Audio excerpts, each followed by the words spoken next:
had their folk revival in the 60s and 70s, just like we did here in the States. And so there was a group of these young guys who went out into the countryside and found the old folks who were sitting on their back porch playing these old tunes. And they got some of these old instruments and got them fixed up and started playing them. And I think it was like 1974, 1975 that Saint-Chartier, they got together in this little village in the center of France.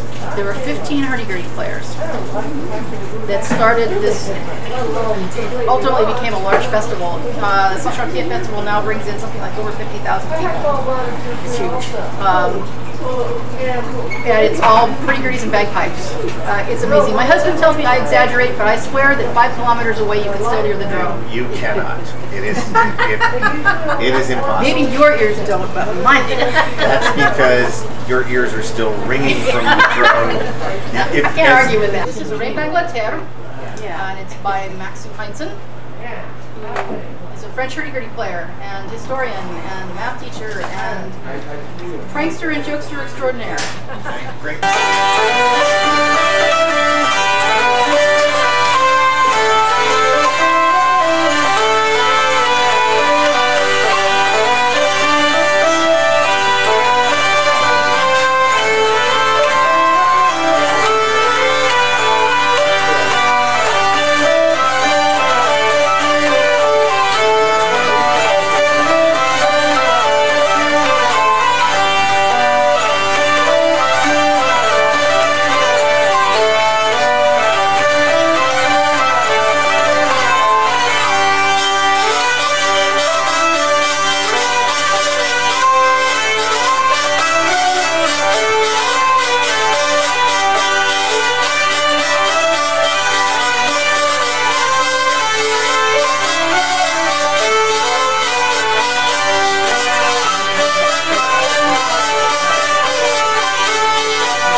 As far as I know, the first person who had a hurdy-gurdy was a lady named Judy Wayenberg, who lives down in Gig Harbor, well, Rosedale. And Judy and her husband Denny played a lot of French music, and had some friends in California that played French music that they would get together with from time to time. And Judy had one probably, I don't know, like 3 or 4 years before anybody else had one. And then a lady whose name is Anna Clement here, got a hurdy-gurdy, and she and her then husband John had a group called Telenar, and they played rather eclectic folk music. And she and Judy were kind of the pioneers in the Northwest of this instrument. This tune is La Sansonnette. Dominique? Yes, written by Dominique Forge.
So we got interested and we started hanging out with the folk life folks. And I had a kit. And at the time I didn't have much in the way of woodworking skills, and Alden didn't have a whole lot of woodworking skills, but we decided to embark on building this kit. Oh, foolish people.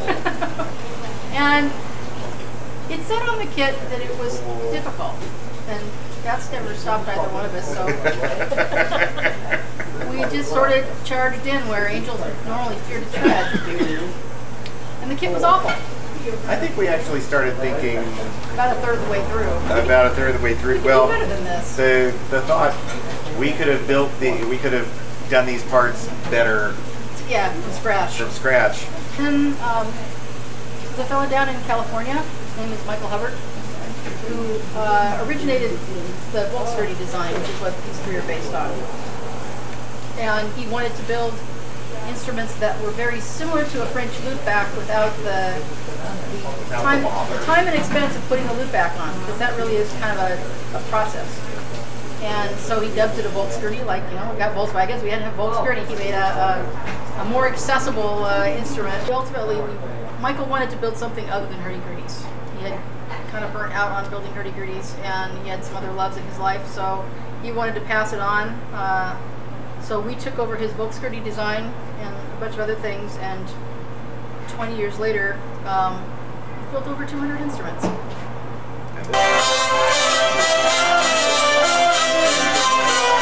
So tell me how Over the Water got started. Well, it got started because we decided, I don't know, actually I had a wild hair one night and said, wouldn't it be cool if we got a bunch of people together and got a good teacher and worked on learning how to play this thing. We had heard about this guy up in Vancouver who was actually from France, but he had married a Canadian woman and had moved to Vancouver, and it turned out that his name was Pierre Imbert. He has since passed on, but he was one of the people who was, excuse the expression, instrumental in France in reviving this instrument.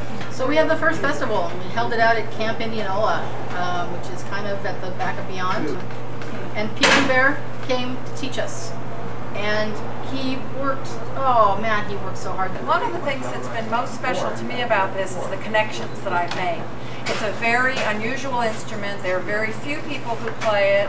Those who do tend to get to know each other, and they communicate with each other. We've had people who've come over here to teach, and then we have visited their countries. We jokingly say we think it's genetic. There's a hurdy-gurdy gene, and you either really love the sound of the instrument or you kind of don't. And Fortunately, we both have. Yeah.